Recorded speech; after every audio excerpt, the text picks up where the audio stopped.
This video is powered by the pros at Pascal Air Plumbing and Electric. Arkansas owned, Arkansas operated. GoPascal.com. Richard, let's start with the latest hire for Arkansas. What did you think of Coach Pittman's final addition to the staff? Just a little bit that I've been able to gather about him. I talked to his head coach that he played for in high school, and he was talking about how back then he could see that he was going to be different. He's going to be a leader and a guy that was going to do something in life. And usually you can pick those guys out pretty quickly. Even in high school or in college, and obviously that he's going up the ladder, and a young coach who can relate to the kids and not too far removed from playing. And, I think, not much of a history as far as recruiting, but I don't think that they would hire him if they didn't think that he could recruit and do well in that area. And then I think that's obviously, with Coach Pittman, and when he makes a hire, that plays a big role. I know everyone has a different opinion on this, but based on who they've collected in the portal thus far and who's committed to Arkansas, who would you say is their biggest and best get so far? Ooh, that's a good question.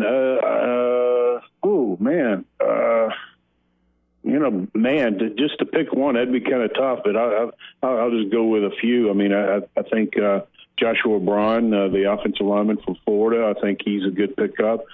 John Morgan from Pittsburgh, the defensive end, edge rusher, and obviously Jeffcoat. Trajan Jeffcoat, I mean, what he did at Missouri, especially as a sophomore, was all SEC, was big. I think overall it's a good class, and I think it's probably just kind of underrated a little bit because it's 10 guys versus 16, 17 compared to some of the larger classes. So, but I think as far as quality, it's up there. Richard, they had a house full of visitors last weekend. Big time to kind of get to know Dan Enos, get to know half of the staff that's new at Arkansas. What's the feedback you've been getting as you've talked to coaches, kids, and parents? Well, a lot of people's eyes and ears were on Walker White, the four-star quarterback from Little Rock Christian. That went about as good as it could have gone. He went up there Friday and had dinner with Coach Pittman and Coach Enos, and that went really well. And then he was able to spend a lot of time with Enos as far as just talking ball and looking at film. And I think he left there feeling really good about Arkansas. He visited Baylor afterwards. He's going to Clemson after this Saturday. So I think as far as Walker White, it couldn't have gone any better. But and then they had Jamarian Parker, a four-star 2025 running back who visited. A guy that visited about a year ago, in January. So his relationship with Jimmy Smith is very, very, very strong, and definitely a top target at the running back position for the 25 class. But there was an impressive list of kids that visited, and I think everything that I heard and talking to the kids is very positive. And then you had two in-state guys get offers as far as at the receiver position. Courtney Crutchfield from Pine Bluff and C.J. Brown from Bentonville. Both of them have a few offers prior to Arkansas extending an offer. And I think those two guys wanted to be Razorbacks, and I think the opportunity to do that, I think it looks good with both of those guys. Dan Enos is a few years removed from the SEC footprint of recruiting, Alabama, and then he went to Miami and then to Maryland. What's important for him to brand himself as an OC here? Is it philosophy? Is it quarterback development? What does he need to be known for in this first year as he's trying to really build confidence with coaches and recruits and parents? I think it's a total package. I mean, and he is a total package. You look at his resume as far as an OC, what he's been able to accomplish. Very attractive for skill guys and quarterbacks, and he's put several guys in the league at the quarterback position. That right there gets the attention of quarterbacks. I mean, Walker White mentioned that when I talked to him. So I think the more and more kids and parents learn about him, because, like you said, he's kind of somewhat removed from the SEC, being in Miami and then going to Maryland. But I think the more and more people are educated about his resume and the type of person he is, I think they're going to be impressed. Richard Davenport with us here on the Morning Rush. Richard, on the subject of Dan Enos, back in 2015, while they had a really good passing offense, they were really balanced as well. My question is, the strength of this team is running. KJ, Rocket, AJ, Rashad. I mean, you've got some dudes that can run the football. How is he going to tailor his philosophy and offense based on what they have currently on this roster? Because I think there's a lot more strengths running than there is passing right now. Well, that's what it appears right now, and you're probably right. But at the same time, I mean, they got the three highly touted transfers that came in. We're going to find out probably in the spring. He's probably going to make some, see a little bit, have a better educated idea of what he's got personnel wise. Now, obviously, at running back, yeah, I mean it's a no brainer. They're going to be running the ball quite a bit, but at the same time, he's always been pretty balanced. And then when you throw in 6'4", 6'5", and 6'7" receivers, that all three of them had a lot of offers coming out of the transfer portal.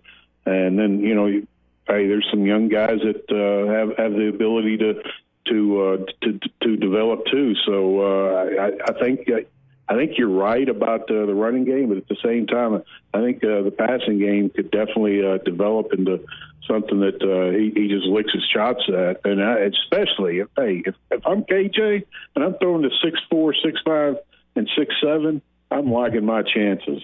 You mentioned highly touted, and I know Shemar Easter, a lot of people are excited to see him sign with Arkansas. I know he put out the locked in. Is there any update on him heading into next Wednesday? I haven't heard anything that said, he's not still locked in, so I expect him to still sign with Arkansas on the 1st and give Arkansas two very impressive freshmen coming in for next year. Bayfall gets selected as McDonald's All-American. I don't think Arkansas's had a run like this in quite a time. We know they have. What's it mean for this program? How much attention does it continue to get nationally when you keep having your recruits, the people that have signed with you, get selected for, I guess, what is the highest honor you can get as a high school basketball player? Yeah, you're right. And the kids that I talk to consistently talk about Arkansas recruiting at a high level. And, great players want to play with other great players. Right. But they talk about the Anthony Black, Nick Smith, and Jordan Walsh, and the rest of the 22 class and the previous classes that were nationally ranked. And then you get Bayfall along with Layden Blocker, who wasn't selected but could have very well been selected as a McDonald's All-American. Now it's kind of a trend. 4 in the last 2 years.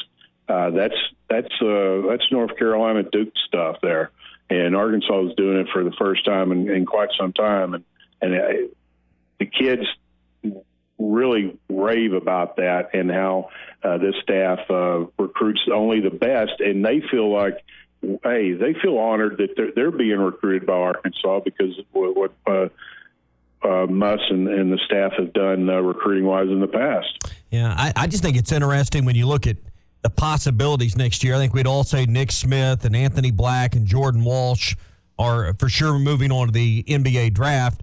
Trevin Brazile, I don't know what to say. I mean, who knows how that's going to go. The Mitchell twins would probably be back. You look at Ricky Council, has he done enough to move on? You just think about some of the pieces that could come back, and you add some of that with it. I mean, I know people are disappointed that this season hasn't, to this point, turned out what you thought it would be, but even next year, when you think about some of the pieces that may come back and adding what they've signed and what they're recruiting, it could be another year with a lot of anticipation. No, there's no doubt. I mean, Fall. I've compared him to Daniel Gafford, but a guy that has a little bit of a better offensive game. I think his ability defensively is top tier, and that's going to give Arkansas the ability to let him take care of the paint down low and be more aggressive going on the break. But he's a big addition, very, very athletic, and his offensive game is definitely progressing. But and it was something I just noticed the other day when he was named McDonald's All-American. He shoots 82% from the free throw line. I mean, we always talk about, especially with Muss and his teams, how important free throws are, hitting the free throws, and how that's made a difference in the last few years in winning games. Well, you got a big that you're not afraid to let him go to the free throw line.